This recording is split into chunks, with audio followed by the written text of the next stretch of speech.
Nice ടോക്കിൻ്റെ മറ്റൊരു വീഡിയോയിലേക്ക് ഏവർക്കും സ്വാഗതം.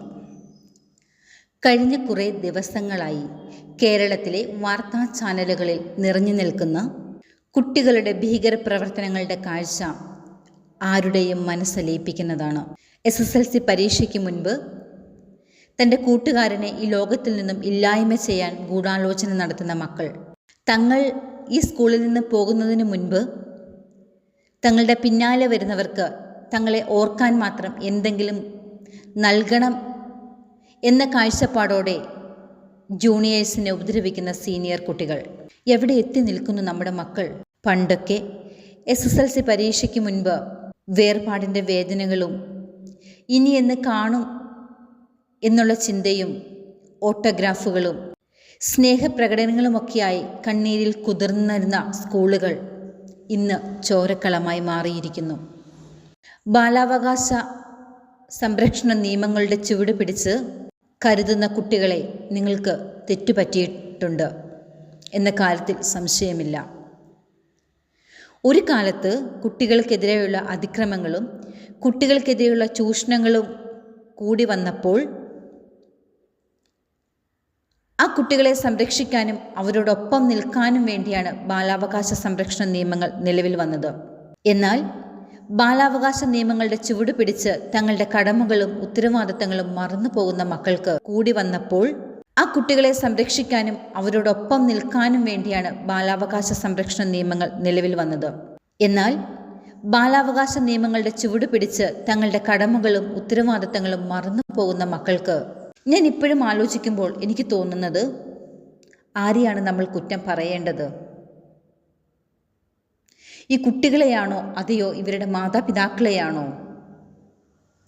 ഒരു നിമിഷം ഒന്ന് ചിന്തിച്ചു നോക്കിയാൽ തങ്ങളുടെ മക്കൾ വീട്ടിൽ വന്ന് കുറ്റകൃത്യങ്ങൾക്ക് ഗൂഢാലോചന നടത്തിയപ്പോഴും സ്കൂളിലെ ഫെയർവെൽ പാർട്ടി വേണ്ട എന്ന് പറഞ്ഞ് മറ്റൊരു ഓഡിറ്റോറിയം ബുക്ക് ചെയ്ത് DJ പാർട്ടി നടത്തിയപ്പോഴും അതിനുള്ള പൈസ കൊടുത്തുവിട്ട് അതിന് പ്രോത്സാഹനം നൽകിയ മാതാപിതാക്കൾ ഇതൊന്നും അറിഞ്ഞില്ല എന്ന് പറയുന്നതിൽ എത്രമാത്രം വാസ്തവമുണ്ട് എന്നാണ് ഞാൻ ചിന്തിക്കുന്നത്. തങ്ങളുടെ വീട്ടിൽ കയറി വരുന്ന മക്കളുടെ മുഖം മാറിയാൽ, അവരുടെ പെരുമാറ്റത്തിൽ ചെറിയ മാറ്റങ്ങൾ കണ്ടാൽ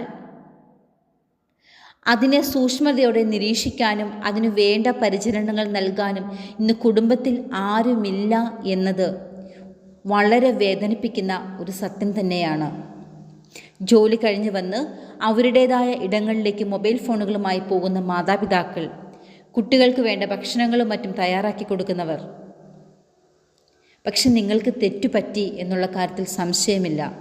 കുട്ടികളോടൊപ്പമായിരുന്നു അവരെ ഒന്ന് ചേർത്ത് പിടിക്കാനും അവരുടെ കണ്ണിൽ നോക്കി അവരുടെ മുഖത്ത് നോക്കി അവരുടെ പെരുമാറ്റത്തിലെ മാറ്റങ്ങൾ മനസ്സിലാക്കാനും നമുക്ക് കഴിയുന്നില്ലെങ്കിൽ പിന്നെ നമ്മൾ ആരെയാണ് കുറ്റം പറയുക? മറ്റെല്ലാ തിരക്കുകളും മാറ്റിവെച്ച് ഇനിയെങ്കിലും നമ്മൾ നമ്മുടെ മക്കളുടെ സ്വഭാവ മാറ്റങ്ങൾ, അവർ ഡ്രഗ് യൂസ് ചെയ്യുന്നുണ്ടെങ്കിൽ അതുമൂലം അവർക്കുണ്ടാകുന്ന മാറ്റങ്ങൾ തിരിച്ചറിയാൻ വൈകുന്നുണ്ടെങ്കിൽ, പ്രിയപ്പെട്ട മാതാപിതാക്കളെ, ഇനി മുന്നോട്ട് നിങ്ങൾ ഇതിന് വലിയ വില കൊടുക്കേണ്ടി വരും എന്ന് സംശയമില്ല. കരുത നമ്മുടെ കുഞ്ഞുങ്ങളെ. കോഴിക്കുഞ്ഞുങ്ങളെ തൻ്റെ ചിറകിനുള്ളിൽ ഒളിപ്പിച്ച് സൂക്ഷിക്കുന്നത് പോലെ മാതാപിതാക്കളുടെ സ്നേഹവും കരുതലും അവരുടെ പിന്തുണയുമാകുന്ന ചിറകിനുള്ളിൽ ഒളിപ്പിച്ച് ആ മക്കൾക്ക് കരുതലും സ്നേഹവും കൊടുത്ത് വളർത്തിയില്ലെങ്കിൽ തീർച്ചയായും നാം ദുഃഖിക്കേണ്ടി വരുമെന്നതിൽ സംശയമില്ല. നമുക്ക് നമ്മുടെ കുഞ്ഞുങ്ങളുടെ ബാല്യം തിരികെ കൊടുക്കാം.